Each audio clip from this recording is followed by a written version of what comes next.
Acompaña a Paco Rodríguez en un diálogo con personajes que marcan la vida interna y externa de la Ibero. Bienvenidos a Cara, el espacio de entrevistas y discusión de los temas que a ti te importan. ¿Qué tal? Bienvenidos a Cara, el programa de entrevistas y discusión de Ibero TRC. Yo soy Paco Rodríguez y bueno, en esta ocasión platicaremos de esta decisión de la Suprema Corte de Justicia de la Nación que hace algunos días declaró inconstitucional la penalización del aborto, pues al invalidar diversos artículos del Código Penal de Coahuila. Y para hablar de este tema está con nosotros Migdi Vargas, coordinadora de los posgrados de Derecho. Migdi, muchas gracias por estar aquí con nosotros. Gracias a ustedes por la invitación. De entrada, Migdi, preguntarte qué te ha parecido esta decisión de la Suprema Corte y sobre todo, ¿qué significa coyunturalmente que en estos momentos el máximo tribunal de justicia del país haya tomado la decisión de pronunciarse por despenalizar el aborto? De acuerdo. A mí me parece que es una decisión sumamente importante porque está atendiendo el contexto actual. No le está dando la vuelta. Creo que el aborto es un tema que ha preocupado, que preocupa desde hace muchos años. No es reciente la preocupación. Si queremos considerarlo, es una problemática social, si queremos verlo de esa manera, que necesita ser abordada por el Estado. Y por muchos años se mantuvo omiso, se ha mantenido o se mantuvo relegando el tema como solo al ámbito que corresponde a la moral, incluso, ¿no? Claro. Sin considerar que ellos son quienes deben entrarle a este problema y emitir resoluciones. Entonces, que la Corte haya abordado este tema me parece que le está dando la importancia necesaria y que está actuando en consecuencia del tiempo, de lo que vivimos como sociedad. Ahora, platícanos para la gente que no sepa qué fue en sí lo que invalidó la Corte, ¿no? Porque fueron algunos artículos, particularmente el 196 del Código Penal de Coahuila, pero hay otros también, ¿no? Platícanos un poco sobre eso. Ok. La Corte recibe una denuncia de la Fiscalía en la que señala directamente este artículo, el 196 del Código Penal del Estado de Coahuila. Todos los estados tienen códigos diferentes, también por ahí surge una duda que por qué en un estado sí y en otro no. Sí. Todos los estados tienen esta libertad de poder generar su propia normatividad. Y en el caso de Coahuila, el 196 consideraba el aborto voluntario como un delito que podría ser o podría obtener una pena privativa de la libertad que iba hasta 3 años y una multa que podía considerar el juez que asumiera ese caso específico. Lo que hace la Fiscalía es considerar este delito como una violación a los derechos humanos de la mujer y por eso se coloca en la mesa de discusión de la Suprema Corte. Al evaluar el asunto, la Suprema Corte considera que debe atender a los derechos de la mujer. Incluso hay copié tal cual una frase que dice uno de los ministros, Luis María Aguilar, y comenta que lo que votamos no tiene que ver propiamente con el aborto, tiene que ver con la libertad de la mujer para decidir. Sí. Y es este juego como de llevar el aborto al ámbito moral y desde ahí juzgarlo con leyes, es algo muy difícil. Y la Suprema Corte lo atrae para poner en discusión los derechos de la mujer y sacarlo de este ámbito moral que a fin de cuentas es en el que estamos discurriendo para efectos del tema del aborto, ¿no? Entre lo que está a favor, lo que está en contra. Y a partir de ahí se hacen juicios bastante severos. Sí. Entonces me parece muy importante que la Suprema Corte haya asumido esta responsabilidad, que los ministros estén dando la cara, estén asumiendo esta responsabilidad de manera pública, dando declaraciones y mencionando que lo atraen porque quieren proteger los derechos de la mujer. Ahora hay muchas dudas entre la gente. Una de ellas es, por ejemplo, cuestión de términos, hablar de despenalizar y legalizar, que son dos cosas distintas. Si pudieras explicarnos cuál es la diferencia. Okay, en el caso de la despenalización, estrictamente abordando el aborto, lo que hacen como primer paso es que lo declara inconstitucional, ¿sí? Este es el primer paso que está haciendo la Corte para efectos del aborto, en el caso de Coahuila. El segundo paso es que los congresos deben asumir esta responsabilidad de revisar la normatividad y poder hacer las reformas legales pertinentes. La legalización es un proceso que obligaría al Estado a poder generar infraestructura propia para que las mujeres hicieran un aborto voluntario, incluso de manera pública, ¿no? O en el servicio de salud público. Ahorita estamos en la fase de la despenalización y estamos trabajando, o se está trabajando desde los niveles institucionales ya para poder generar el respaldo de la despenalización. Y esto es, primer paso, declarar inconstitucional este delito porque es contra los derechos de la mujer. Segundo paso, que los congresos asuman esta responsabilidad de revisar y hacer las reformas pertinentes. ¿Por qué hablamos de congresos si la Suprema Corte de Justicia se pronuncia sobre un caso específico que es Coahuila? Para la gente igual, ¿no? Explicarle por qué se extiende a todos los congresos. Es una invitación que se hace, no es una invitación, digámoslo, formal, pero considerando que ya está este precedente, en el caso de Coahuila, otros estados se les invita, ¿no? Es como una combinación que se les hace para que también asuman la responsabilidad sobre la temática y puedan ellos hacer las reformas que corresponden a su propia normatividad. No es obligatorio. Esta es una palabra clave que discurre en esta polaridad de a favor y en contra. El aborto no es obligatorio. Lo que se busca es que sea regulado, que sea protegido el derecho de la mujer a decidir sobre su cuerpo, sobre su sexualidad, sobre su salud reproductiva. Ahora se habla mucho de las etapas en el embarazo en el que se pudiera dar esta interrupción del embarazo. ¿Eso ya pasará a terreno del Congreso del Estado que legisle en torno a ese tema? Sí, va a legislar sobre lo que existe. Eso es lo que se va a modificar, que es el 196. Hay causales. En Coahuila se aceptaba el aborto, vamos a utilizar esta palabra, el aborto para casos en que la mujer corría peligro su vida, en que había malformaciones, en que había violaciones. En estas causales podría ocurrir o podía ocurrir el aborto. Ahora lo que se va a trabajar es hacer las reformas legales atendiendo a que la Suprema Corte ya declaró que es inconstitucional que en el Código Penal de Coahuila sea considerado como un delito. Ahora, esto será hasta que se publique en el Diario Oficial de la Federación, que pase al terreno del Congreso del Estado. Al menos públicamente ya se han expresado tanto el gobernador como algunos diputados, el presidente de la Junta de Gobierno, en que acatarán esta resolución. Pero ¿cómo ves tú al Congreso en cuestión de iniciativa? Porque ya había habido previamente, no recuerdo si 2 o 3 oportunidades de poder legislar sobre esto localmente y se habían echado para atrás las iniciativas. ¿Cómo analizas ahora el tema de la responsabilidad por parte del Congreso? Considero que en este punto ya no pueden eludir esa responsabilidad porque ya está el presidente de la Suprema Corte. Entonces es importante también intentando analizar el contexto incluso político en el que se desarrolla el tema.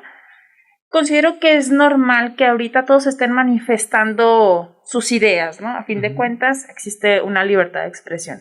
Por ahí también circulan que algunos médicos se van a amparar con aludiendo a la objeción de conciencia. Así es. ¿Sí? Son manifestaciones que cualquier actor de la sociedad, cualquier miembro de la sociedad puede hacer, pero lo que estrictamente corresponde a la legislación, a la normatividad, va a ocurrir. ¿Sí? Es necesario que también desde la sociedad civil estemos respaldando, a fin de cuentas, en las posturas que convergen en este tema al trabajo que se va a hacer a nivel legislativo. Pero es algo que va a ocurrir, es una responsabilidad que deberán asumir porque ya está el presidente de la Suprema Corte de Justicia. Estamos hablando con Migdi Vargas, coordinadora de los posgrados de Derecho, sobre esta decisión de la Suprema Corte de Justicia de declarar inconstitucional la penalización del aborto en Coahuila. Y bueno, se ha mencionado mucho sobre casos de mujeres que estén presas por por este delito de aborto. Revisando un poco las estadísticas del Secretario Ejecutivo del Sistema Nacional de Seguridad, desde 2015 hay en Coahuila solo 25 carpetas abiertas por el delito de aborto, y según declaraciones que hizo hace algunos días el fiscal general Gerardo Márquez, no había registro de una mujer presa por este delito. ¿Ustedes tienen algunas otras estadísticas, o más allá del tema del encarcelamiento de alguna mujer, la situación que pasaban o que pasan todavía las mujeres ante este tema de la interrupción del embarazo? ¿Cuál es la situación, el diagnóstico que tú ves desde la academia? El diagnóstico es que las mujeres, el Estado permita o no, las mujeres van a continuar abortando. Si ellas consideran que es lo necesario y lo urgente para el desarrollo libre de su vida, sí, las mujeres lo van a seguir haciendo. El problema aquí es que lo hacen en condiciones de clandestinidad, en condiciones que no aseguran su salud, que están violando sus derechos humanos, que llevar un embarazo de manera forzada incluso se compara con una especie de tortura. Es necesario que se aborde, ya lo están abordando desde el ámbito jurídico, pero también es necesario que se aborde considerando el respeto a los derechos de las mujeres. Hace algunos días platicaba yo con Laura Hernández, que es directora académica de INCIDE-FEM, sí, y es parte también del colectivo Acompañantes Laguna, y me decía que este colectivo había recibido, en lo que va del año, habían llegado con ellos 450 mujeres de todas las edades que se habían acercado para recibir información y orientación sobre las opciones de interrumpir el embarazo, y mencionaba algo precisamente interesante, que es que llegaban a este colectivo como quizás llegaron a otros organismos civiles, porque finalmente el Estado no tenía pues como estos materiales adecuados o las condiciones adecuadas para que las mujeres vivieran pues un aborto libre, ¿no? Seguro. Y ahorita mencionabas tú el tema de la infraestructura, que seguiría también un siguiente paso. ¿Cómo analizas el tema de las condiciones de salud, de la infraestructura? Mencionabas el tema también de los médicos, con toda la posibilidad que tienen con la objeción de conciencia. Es decir, ¿está preparado el sistema de salud para enfrentar esta nueva disposición? Considero que no. No está ni preparado para asumir lo que le corresponde actualmente, y muy probablemente no esté preparado tampoco para atender este tipo de casos cuando ya esté formalizado el procedimiento. Más que infraestructura, que en el sistema de salud mexicano pues carecemos, hay un proceso de sensibilización que también el Estado deberá impulsar, que estará obligado a fortalecerlo para poder trabajar con todas estas hombres y mujeres médicos que puedan brindar una atención adecuada a las mujeres, una atención que respete sus derechos, que no contribuyan a estas acciones de tortura, que no las victimicen, que no las vulneren. Es un proceso bastante complicado. La infraestructura, si bien es importante, va a quedar en segundo plano si no se puede brindar el servicio de salud que respete los derechos humanos de las mujeres. Entonces, este trabajo, poder hacer valer este derecho de las mujeres, es un trabajo que viene desde varios ámbitos, no solamente del Estado. Y si nos esperamos a que venga solamente el Estado, creo que va a ser mucho más largo el camino. Hay muchas organizaciones de mujeres, hay redes de mujeres. Esto es algo importante, las mujeres se acercan a las mujeres para poder seguir, en algunos casos practicándose abortos voluntarios para poder seguir sus vidas en la medida o como ellas la imaginen. Si requieren el aborto, acuden a mujeres para ser apoyadas, sí, y no hay un respaldo estatal. ¿Consideras que este es el principal reto, o qué otros retos de cara a esta decisión de la Suprema Corte crees que se vienen en los próximos días, meses? Me parece que es el principal reto en este momento, ya que se dio el paso de la Suprema Corte, que era tan importante. El primer paso siempre creo que es el más difícil y ya se dio. Ahora corresponde a los legisladores poder hacer las reformas pertinentes y viene, yo creo que lo difícil, porque es llevarlo completamente a la práctica. Claro. Muchas veces ocurre pues que en el ámbito jurídico es un poco abstracto y cuando lo intentas hacer práctico, aquí vienen las complicaciones. Y bueno, también los doctores, las personas que ejercen la medicina tienen el derecho a reclamar lo que consideran que es propio a su forma de vida y ya corresponderá nuevamente a las instancias jurídicas resolver. Ahorita que mencionas que los médicos están en su derecho también, ¿qué hay de la sociedad que está en contra de esta decisión de la Suprema Corte? ¿Existe alguna posibilidad de inconformarse? Desconozco si existe por parte de la sociedad. Ajá. Ok. Mencionábamos hace un momento el tema de que, según declaraciones del fiscal, no hay ningún caso de personas, de mujeres presas por el delito de aborto. En dado caso que lo hubiera, se habla mucho de que automáticamente estas mujeres solicitarían salir libre. Jurídicamente, ¿cómo es esta situación? Lo que yo he leído por parte del gobernador en las declaraciones, en el comunicado oficial que se hizo, es que las mujeres que estén en la fase de prisión preventiva van a salir libres. Las que ya tengan una sentencia, eso es lo que se declara desde el ámbito gubernamental, estrictamente el Estado de Coahuila, las que ya tienen una sentencia van a poder solicitar un amparo para recurrir a este nuevo presidente de la Suprema Corte para en su momento salir libres. Entonces están fijando como esas 2 etapas de las mujeres que están en esa situación, pero también hay otras declaraciones que indican que en este momento no hay ninguna mujer presa en Coahuila. Sí, eso lo mencionaba también el gobernador Miguel Riquelme, el fiscal Gerardo Márquez, como ya lo mencionábamos. Migdi, ¿qué hay sobre el tema de la despenalización social? Es un reto también, ¿no? Sí, es el verdadero reto y está muy vinculado con la práctica médica, esta revictimización de las mujeres por cometer o por practicar un aborto. Es el reto más grande y esto ocurre en estos casos tan controversiales que tienden a la polarización que asume la Suprema Corte, ¿no? Como la legalización de la marihuana, claro. En este caso el aborto, en que te tienes o la misma sociedad te va forzando a colocarte en una posición o blanco o negro, ¿no? O a favor o en contra. Y son peligrosas.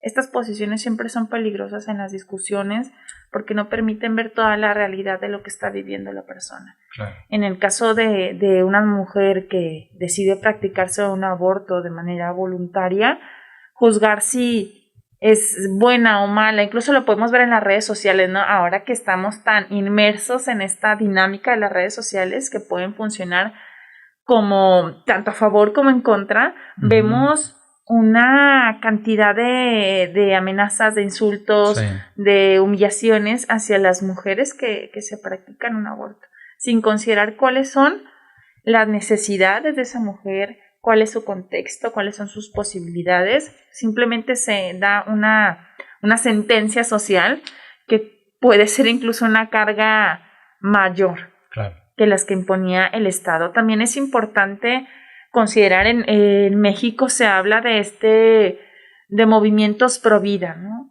Y se hace una comparación que realmente lo que se protege pues es el feto, pero no en sí la vida, porque México tiene de los índices más altos de pornografía infantil, de trata de niños. Es importante asumir una responsabilidad, si bien reclamar un derecho, cualquier persona lo puede hacer, pero también hay una responsabilidad. Solamente queremos que esos niños nazcan y una vez que nacen ya no corresponde a mi acción, a mi pensar, ya no forman parte de mi juicio.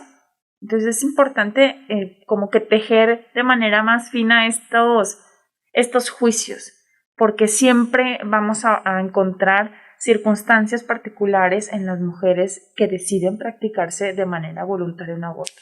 E insisto, el Estado esté moviendo toda su estructura para poder generar este respaldo legal, lo haga o no, las mujeres van a seguir abortando.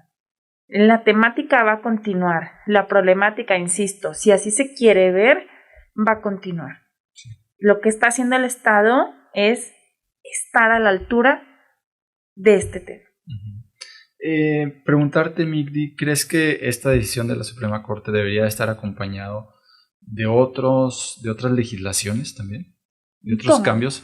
Es decir, esta decisión de la Suprema Corte de despenalizar, pues, el aborto debe estar acompañado de otro tipo de legislaciones que también ayuden a esta decisión. Sí, en el caso de Coahuila, como te comentaba, los legisladores ya están en la posición en que van a tener que asumir esa responsabilidad.